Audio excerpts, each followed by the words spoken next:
The year was 2347. After 200 years of hard work, humanity had finally built ships that could travel between stars. It was the greatest achievement in human history.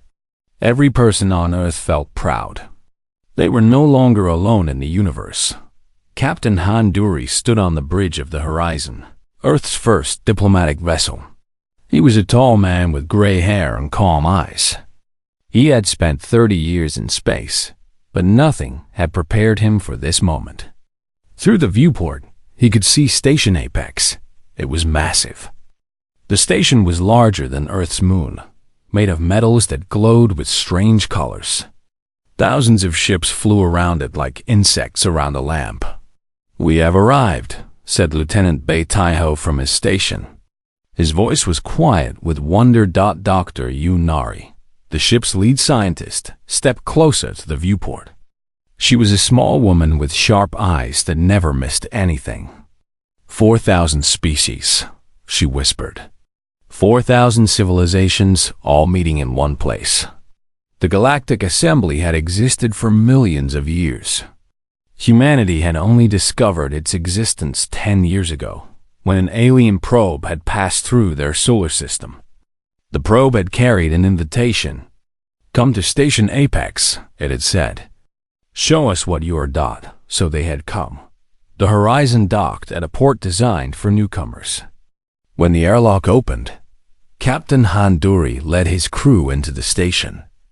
Ambassador Shamai walked beside him. She was the one who would speak for all of humanity. She wore a simple blue uniform and carried no weapons. Her job was to make friends, not enemies. The welcoming hall was enormous. The ceiling was so high that clouds formed near the top. Hundreds of alien species filled the space. Some walked on 2 legs. Some walked on 6. Some floated in the air. Some were made of light. Handuri tried not to stare, but it was impossible. A creature approached them. It was tall and thin, with silver skin and 4 arms. Its eyes were completely black, like pools of oil. "I am Speaker Voth of the Velith Collective," the creature said. Its voice came from a translator device around its neck. "We lead this assembly.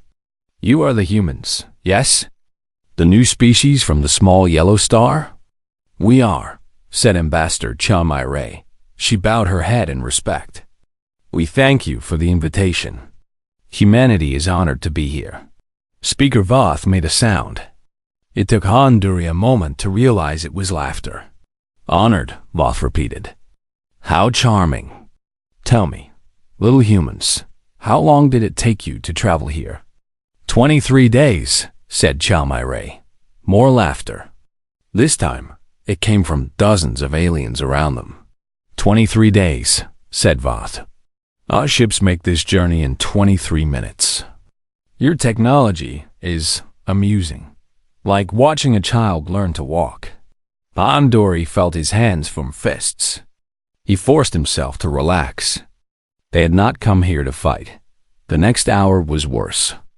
The humans were led through the station and shown wonders they could barely understand.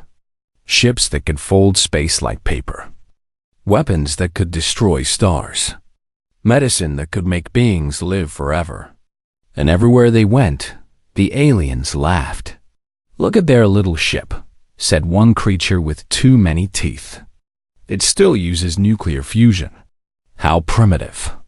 They only live for 100 years, said another. How do they accomplish anything in such a short time?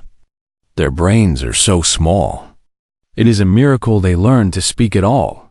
Ambassador Chamai kept her face calm through all of it. But Handuri could see the pain in her eyes. They had worked so hard to reach the stars. They had sacrificed so much. And now they were being treated like insects. The formal presentation came at the end of the day. Chamai stood before the full Galactic Assembly. 4,000 species watched her from seats that rose up like mountains on all sides. Speaker Voth sat on a throne of floating crystal at the center. We are humanity, Chamai began. We come from a planet called Earth. We are young among the stars, but we have come far in a short time. We ask to join this assembly. We ask for the chance to learn from you, and perhaps, in time, to contribute something of our own." Silence. Then Speaker Voth spoke. "You want to join us?" He sounded genuinely surprised. "Little species, look around you. These civilizations have existed for millions of years. They have mastered physics, biology, and the very fabric of space. What could you possibly contribute? Your ships are slow. Your weapons are weak. Your lives are brief. You are children playing at being adults." Cha Mireille did not lower her eyes. "Every species was young once. Even the Velith." "Yes," said Voth. "But we were not so young as you when we came here. Go home, little humans. Return to your small planet. Learn to fold space properly. Develop technology that does not embarrass you. Come back in a few thousand years, when you have something real to offer." The assembly erupted in laughter.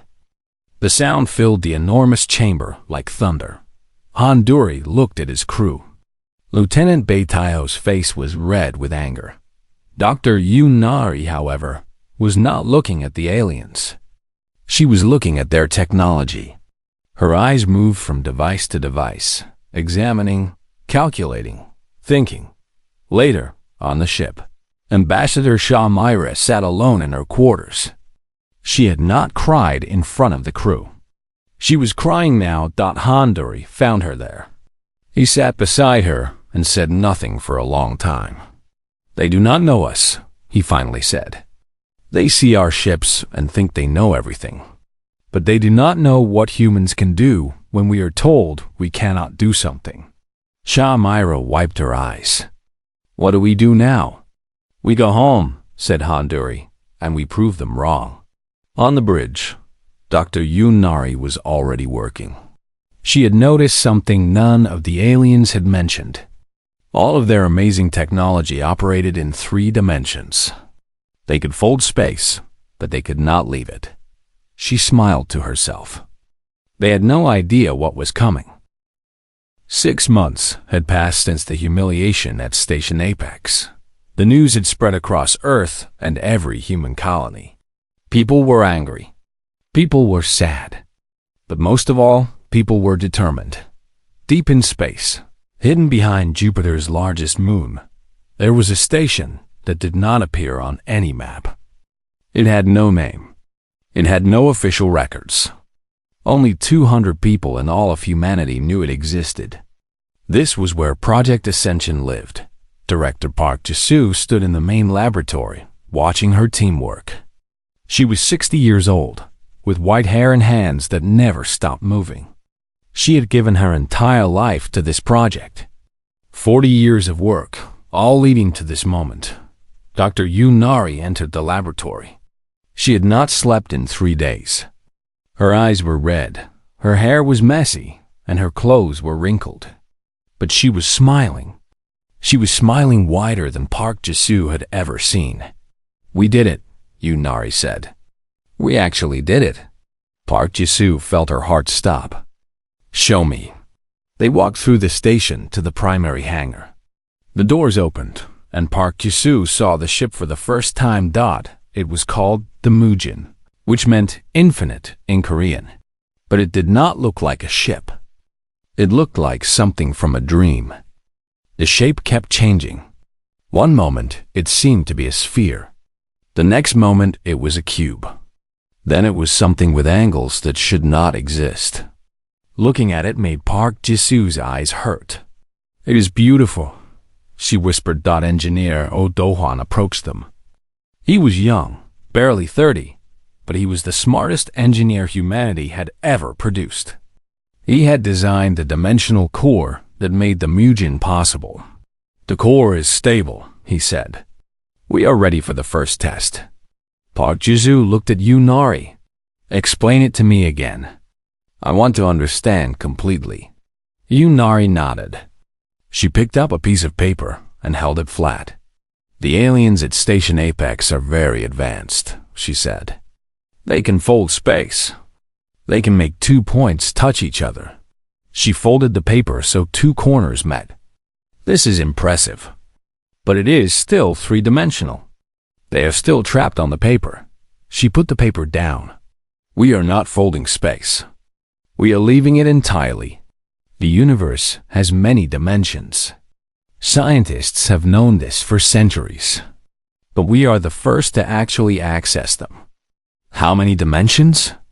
Park Jisoo asked. At least 11. Maybe more.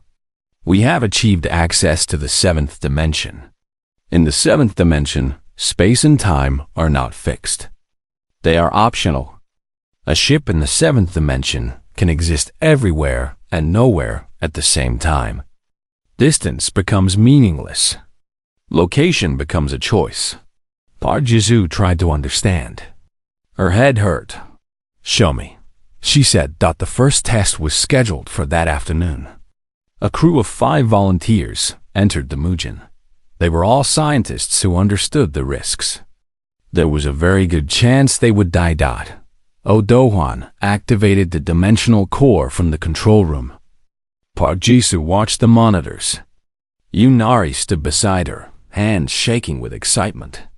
Beginning dimensional shift in 10 seconds, Oh Do-hwan announced. The Mugen began to glow. The light was not any color Park Jisoo could name. It was something new. Something that should not exist. 5 seconds. The ship started to fade. It was not moving. It was simply becoming less real. 2 seconds. 1. Engaging. The Mugen disappeared. The monitors went crazy. Every sensor in the station screamed warnings. Park Jisoo grabbed the edge of the console. What is happening? She demanded. I do not know, Oh Do-hwan said. His face was pale. The ship is gone. It is not in normal space anymore. I cannot track it. They waited. 1 minute. 2 minutes. 5 minutes. We lost them, someone whispered. Park Jisoo closed her eyes. 5 good people, gone forever. Another failure. How many more would die before? Director. Oh Do-hwan shouted. The ship. It is coming back. The Mugen reappeared in the hangar. It phased into existence like a ghost becoming solid. The lights on the station flickered. Then everything went quiet. The hangar doors of the Mugen opened. The 5 crew members walked out. They were crying. Park Jisoo ran to them. What happened? Are you hurt? How long were you gone? The lead scientist looked at her with eyes full of wonder. We were gone for 30 seconds, he said. But for us, it was 3 months. We saw things, Director. We saw the universe from outside. We saw dimensions folded on top of each other like pages in a book. We could have gone anywhere. We could have done anything. We came back because we chose to come back. Park Jisoo felt tears on her cheeks. She had not cried in 20 years. It works, Yunari whispered. It actually works. Over the next 4 months, they improved the technology. They learned how to control the dimensional shift. They learned how to move through the 7th dimension without losing their minds. They learned how to return to exactly the right place and time. Oh Do-hwan built weapons that could remove matter from existence by pushing it into dimensions from which it could never return. Yunari developed sensors that could see through reality itself. When they were done, the Mugen was no longer just a ship. It was a weapon that could defeat any fleet in the galaxy. It was a tool that could go anywhere instantly. It was proof that humanity was not as primitive as the aliens believed. Director, Park Jisoo sent a message to Earth's government. 2 words. We are ready. The politicians did not know what to do with this information. They debated. They argued. They formed committees. Then the Velith attacked. News came from New Bizon, a human colony on the edge of explored space. 200 Velith warships had appeared in orbit. They were demanding surrender. They wanted to teach humanity a lesson for daring to ask for membership in the Galactic Assembly. Governor Shin Yunji of New Bizen sent a desperate message. Captain Handuri's defense fleet was trying to protect the colony, but they had only 12 ships. They would all die. Director Park Jisoo made a decision. She did not ask for permission. She called Commander Kang Yuna, the best pilot humanity had ever produced. "The Mugen is yours," Park Jisoo said. "Save our people." Kang Yuna smiled. She had been waiting her whole life for this moment. "With pleasure," she said. New Bizan was a beautiful world. It had blue oceans, green forests, and mountains that touched the clouds. 3 million humans called it home. They had worked for 50 years to build their cities, their farms, their lives. Now, 200 alien warships hung in the sky like dark clouds, ready to destroy everything. Governor Shin Yunji stood in the emergency bunker beneath the capital city. She was watching the view screen with horror in her heart. The Veloth ships were enormous. Each one was larger than a city. Their weapons glowed with purple energy, ready to fire. "How long do we have?" she asked. 6 hours, said her assistant. "Speaker Voth has given us 6 hours to surrender. After that, he says he will burn the planet." Shin Yunji closed her eyes. 3 million people. 3 million lives that depended on her. And she could do nothing. In orbit, Captain Handuri stood on the bridge of his ship, the Brave Star. He had 12 ships under his command. 12 ships against 200. It was hopeless. Lieutenant Bei Taiho stood beside him. His face was calm, but his hands were shaking. "Orders, Captain?" he asked. Handuri looked at his crew. They were all so young.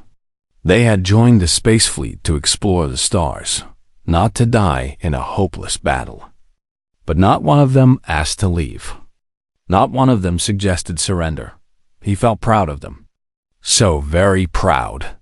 "We fight," he said. "We cannot win, but we will give the civilians time to reach the shelters.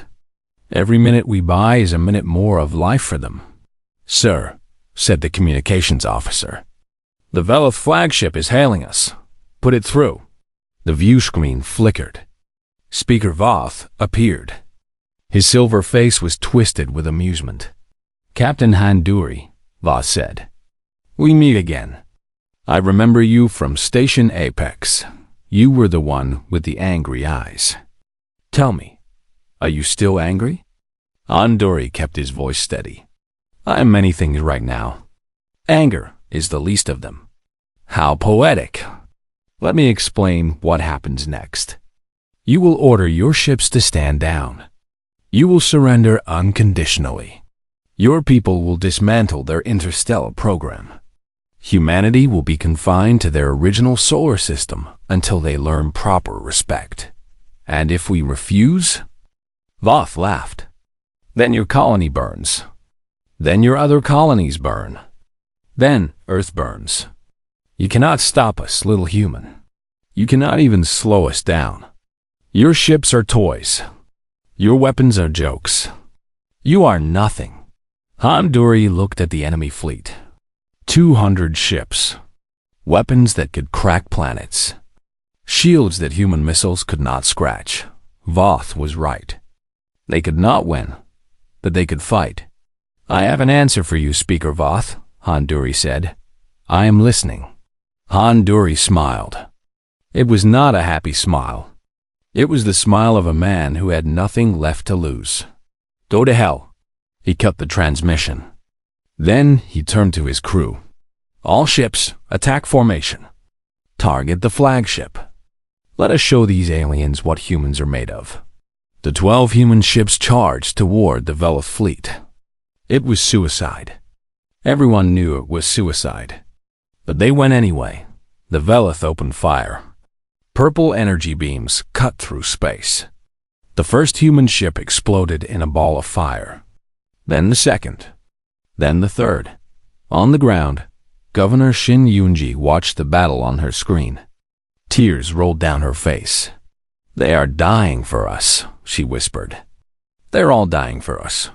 Her assistant put a hand on her shoulder. "We will remember them. No matter what happens, we will remember." In orbit, Handuri's ship shook as another beam hit their shields. The shields were failing. They had maybe 2 minutes left. "Captain!" shouted the communications officer. "Incoming transmission from Earth." "Earth?" Handuri frowned. "Earth is weeks away." What could they? The view screen changed. A woman's face appeared. "Director Park Jisoo." "Captain Handuri," she said. "Hold your position. Help is coming." Handuri did not understand. "Director, with respect, Earth cannot help us. There is no time. We are dying here." Park Jisoo smiled. It was a strange smile. A knowing smile. "Captain, I need you to trust me. In approximately 30 seconds, something is going to happen. Something impossible. Do not be afraid. Do not fire on the new arrival. It is on your side." The transmission ended. Handuri stared at the empty screen. What is she talking about? What new arrival? "There is nothing on sensors, Captain," Bei Taiho shouted. "Something is happening. Space is breaking." Handuri looked through the viewport. He saw something that made his brain hurt. Reality was tearing open. A crack appeared in empty space, glowing with light that was not any color he had ever seen. The crack grew wider. Something was coming through. The Mugen emerged from the 7th dimension. It was impossible to describe. It was a ship, but it was also something more. Parts of it existed in normal space. Other parts existed somewhere else. It seemed to be the size of a small moon, but also the size of an atom, depending on how you looked at it. Every Vela sensor in the fleet went crazy. Alarms screamed on every ship. The aliens had never seen anything like this. Speaker Voss stared at his view screen with his mouth open. "What? What is that?" he demanded. "Where did it come from? It did not travel here. It did not come from anywhere. It just appeared." On the bridge of the Mugen, Commander Kang Yuna sat in the captain's chair. She was a young woman with short black hair and eyes that burned with determination. Behind her, Dr. Yoon Nari watched the dimensional core readings. "We are in normal space," Yoon Nari confirmed. "All systems are stable." Kang Yuna smiled. "Open a channel to the Velith flagship." The channel opened. Kang Yuna looked at Speaker Voth's confused face. "Speaker Voth," she said. "My name is Commander Kang Yuna of the Earth vessel Mugen. You have 6 seconds to order your fleet to stand down and withdraw from human space." Voth laughed. It was a nervous laugh. "One ship? You bring 1 ship against 200? Your confidence is 5 seconds. This is absurd. You cannot. 4 seconds. Voth's eyes narrowed. "Fire on that ship. Destroy it." All 200 Velith ships fired at once. A wave of purple energy rushed toward the Mugen, enough power to destroy a planet. The Mugen simply was not there when the beams arrived.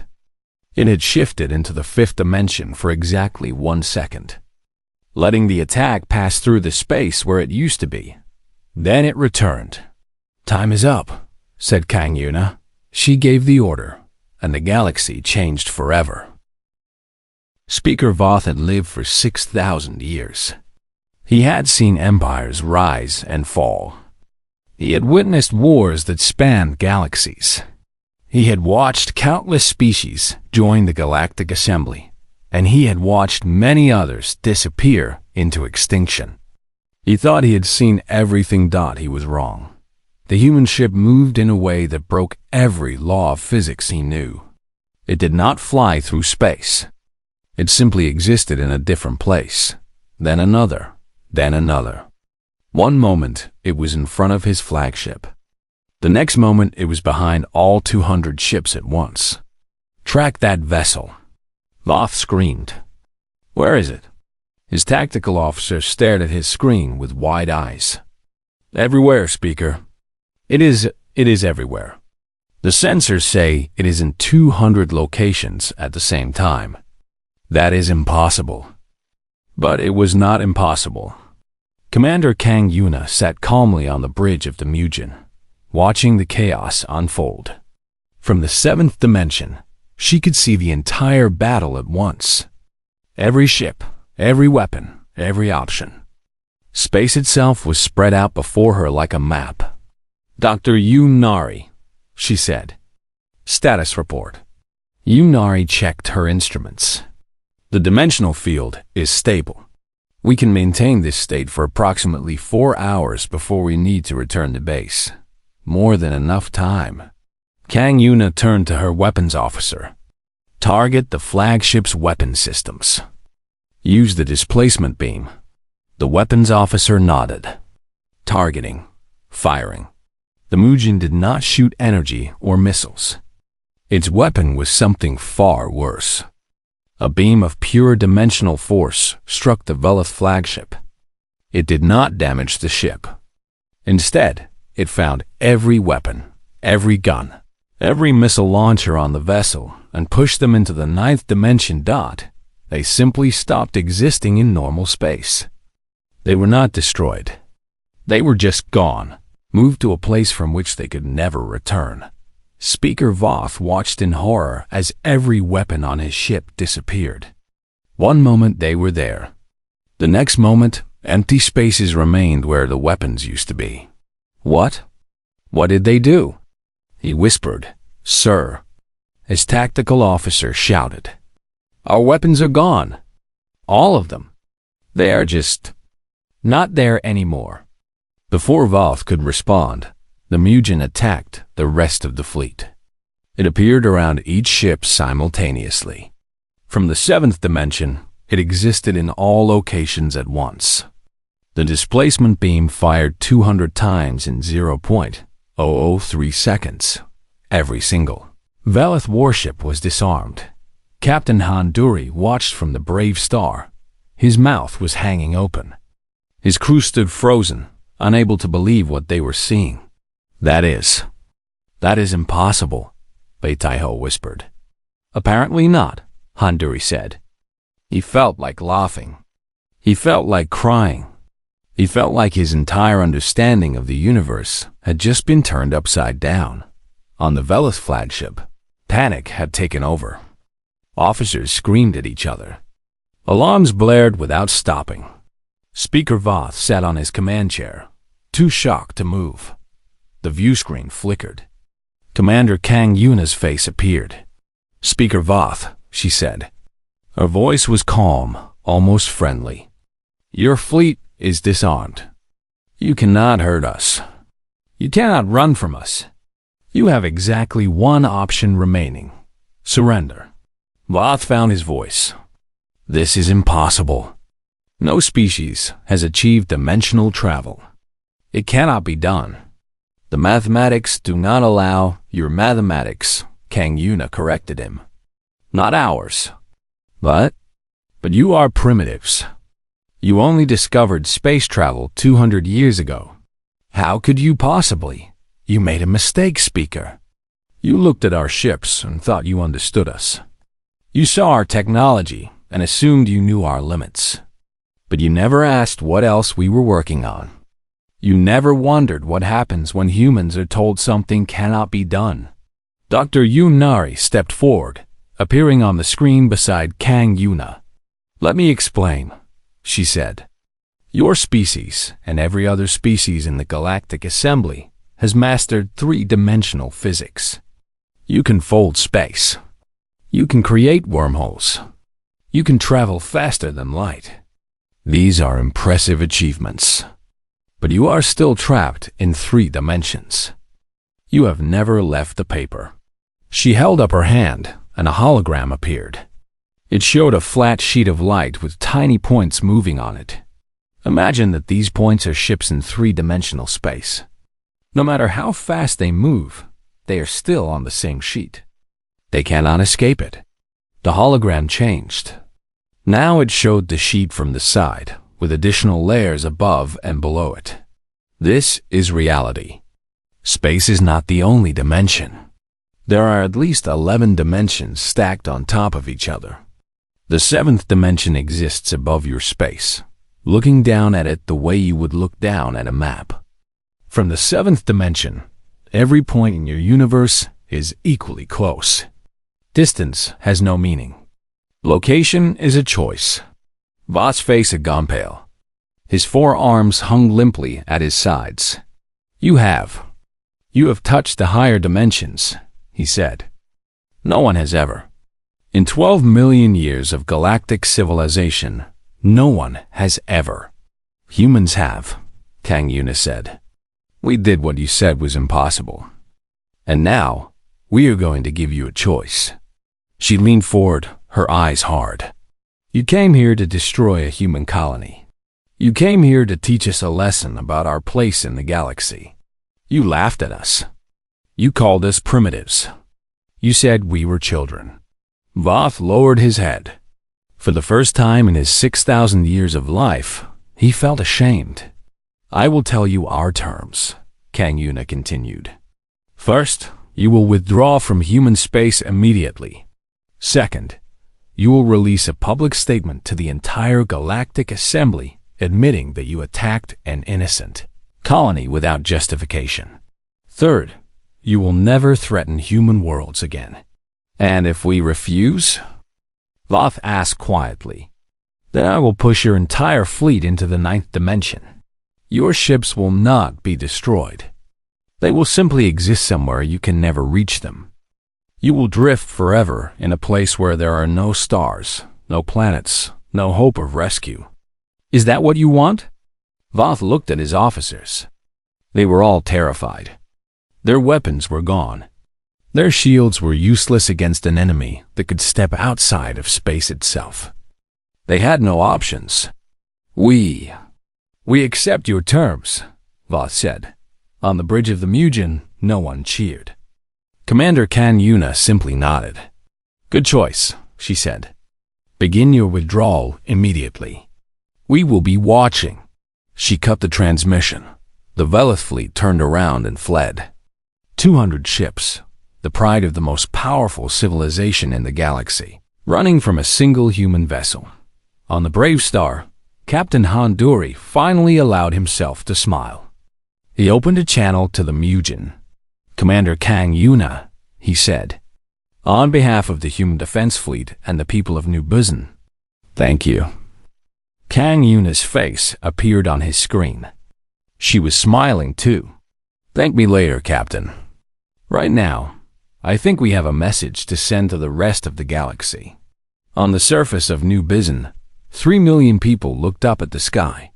The dark clouds of the Velith fleet were disappearing over the horizon. In their place, a single strange ship hung in orbit, glowing with impossible light. Governor Shin Yunji fell to her knees and cried. They were saved. They were actually saved, and nothing would ever be the same again.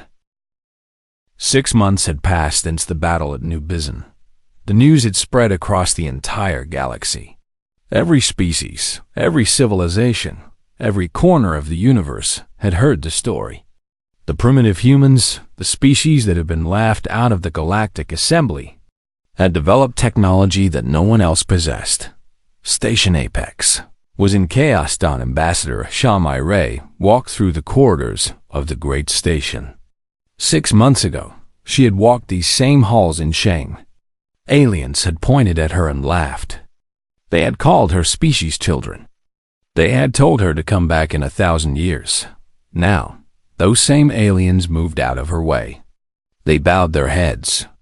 They whispered to each other as she passed. That is the human ambassador, they said. The one whose species touched the 7th dimension. Cha Mai-Rei kept her face calm. She did not smile. She did not show any pride. That was not why she was here. The Galactic Assembly had called an emergency meeting. All 4,000 member species had sent representatives. The Great Hall was filled with more aliens than Ray had ever seen. They floated in the air. They crawled on the walls. They filled every seat and every standing space dotted the center of the hall. Speaker Voth sat on his crystal throne. But he did not sit like a ruler anymore. He sat like a man who had lost everything. And in a way, he had. After his public statement admitting the attack on New Bizen, the other species had stripped him of his power. He was no longer High Speaker. He was just another diplomat now, small and quiet. Ray took her place at the speaker's platform.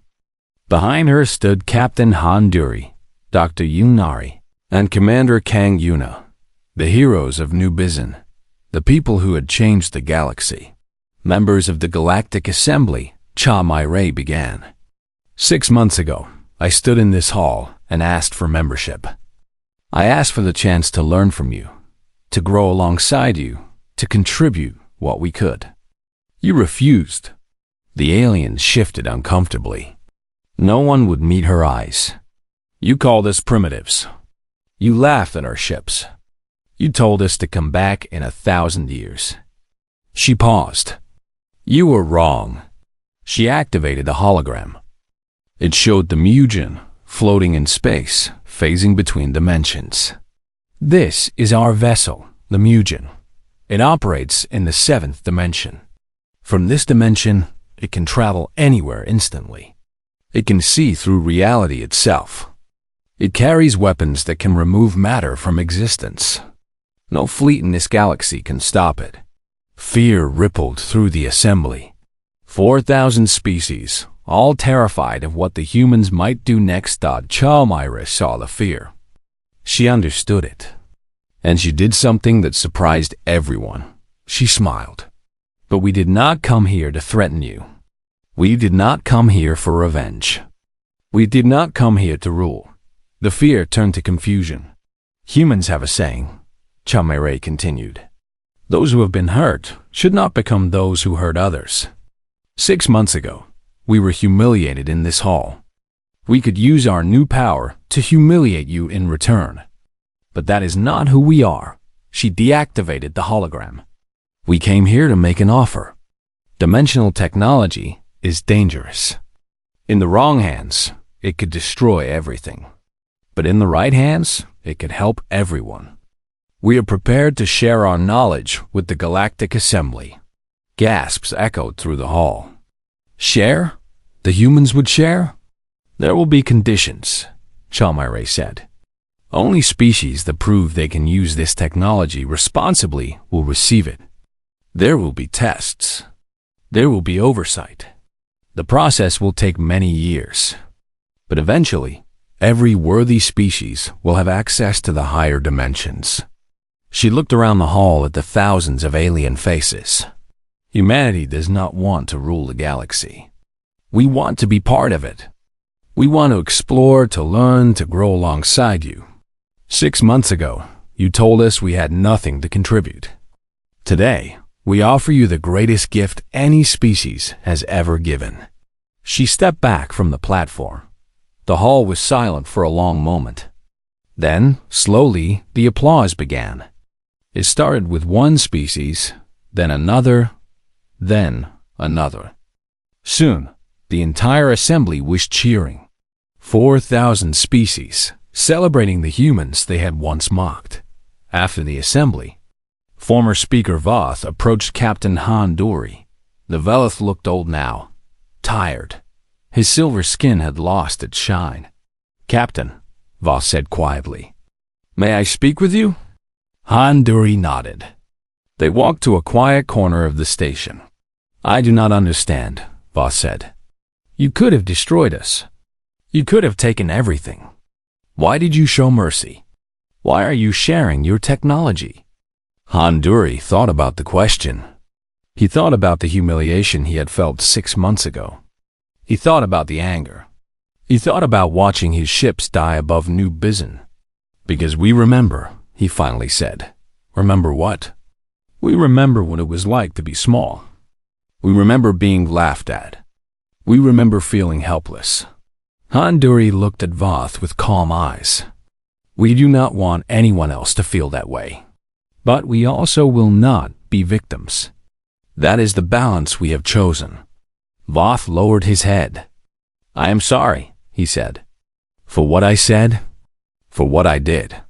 I thought I knew everything. I thought my species was superior. I was a fool. Handuri put a hand on Voth's shoulder. Every species makes mistakes. What matters is what you do next. In another part of the station, Dr. Yunari addressed a gathering of scientists from dozens of species. They surrounded her like students around a teacher, desperate to understand. The seventh dimension is only the beginning, Yunari explained. There are at least 11 dimensions, possibly more. Each one has different properties, different possibilities.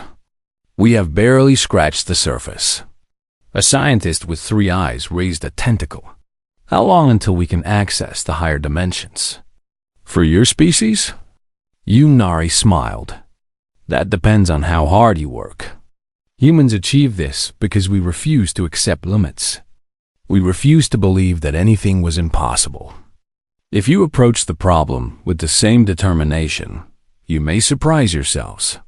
Commander Kang Yuna stood at the viewport of Station Apex, looking out at the stars. The Mugen floated nearby, ready to take her wherever she wanted to go. Ambassador Shamai Ray joined her. You did well today, Kang Yuna said. We all did, Shamai Ray replied. But I wonder, what happens now? We have changed everything. The galaxy will never be the same. Kang Yuna nodded. That is true. The change is not always bad. 6 months ago, we were alone and afraid. Now, we have the chance to make friends across the universe. We have the chance to explore places no one has ever seen. We have the chance to become something greater than we ever imagined. A young Velith scientist approached them shyly. She was barely an adult by her species standards, with curious eyes that reminded Kang Yuna of herself when she was young. Excuse me, the young Velith said. I watched the Mugen during the battle. I have never seen anything so beautiful. Where are you going next? Kang Yuna looked at the stars. Somewhere out there, beyond the edge of known space, mysteries waited to be discovered. New dimensions to explore. New wonders to find. Further, she said. The young Velith's eyes grew wide with wonder. Not fear, not jealousy. Just pure, simple wonder that, Kang Yuna thought, was the beginning of something beautiful. The Mugen departed Station Apex that evening. It did not fly away like other ships. It simply faded from normal space, stepping into the 7th dimension as easily as walking through a door. Captain Handuri watched from the observation deck of his own ship. Beside him, Dr. Yunari was already making notes for her next research project. What do you think they will find out there? Handuri asked. Yunari smiled. I have no idea. That is what makes it exciting. The stars stretched out before them, infinite and full of promise. 6 months ago, the galaxy had laughed at humanity. Today, humanity was leading the way into a future no one had imagined. And somewhere in the 7th dimension, the Mugen sailed on, carrying the hopes of Earth toward new horizons. The story of humanity among the stars was just beginning.